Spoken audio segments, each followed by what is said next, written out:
There's nothing worse than going out on a Saturday night and finding yourself left out of the fun because you don't know what everyone else is talking about. Catch up on the week's hot topics with the Sun's Blaggers guide. Micronesia wish they had microamnesia when they lost their Olympic qualifier to Vanuatu, an onion bag shredding 46-0. 46! To give them some credit, until they arrived at the stadium, most players hadn't even seen an escalator before, but at least they've now been shown their own backsides. Stan Foster, their coach, said it was boys against men. Well, it certainly looks as though they've come to the end of the road now. What? Boys to men? Oh, whatever. Speaking of football, it's a win for England. Our women came third in the World Cup after beating, yep, you guessed it, Germany by a goal to nil to grab bronze. And just to make it even sweeter, it was a penalty.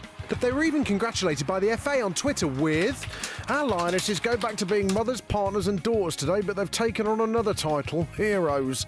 The daft arses deleted the offending tweet because even though they say they meant it to be inspirational, it may as well have said, "All right, Treacles, well done and all that, but calm down a bit and get the dinner on, eh, love?"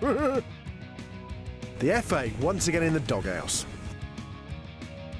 They say your younger years are the best of your life. Nonsense. Being older than time itself is far better. No school, no job, free bus passes, heating paid for, you don't have to be polite to anyone, someone else wipes your bum for you, and now a free TV licence. The BBC have agreed to bear the brunt of subsidising the cost of the TV licence for anyone over the age of 75. Despite its stinking of a backroom deal with the government, and even though the estimated £750 million cost will inevitably mean more cuts, and despite it being the second time in 5 years significant changes are being brought forward without consultation, it does mean that things like Mrs. Brown Boy, Songs of Praise and repeats of The Last of the Summer Wine will actually have someone watching them. Am I right, Grandma? Name me one thing that's fun for 5 hours, apart from sleep. Go on, name one. No, you can't, can you? Not even that, you at the back, you filthy animal. No, there's not a single thing designed to be good for that long. It's a pity Blurring Gorilla's hitmaker Damon Albarn didn't know that, as he had to be carried off stage after blathering on for 5 sodding hours at Roskilde Festival.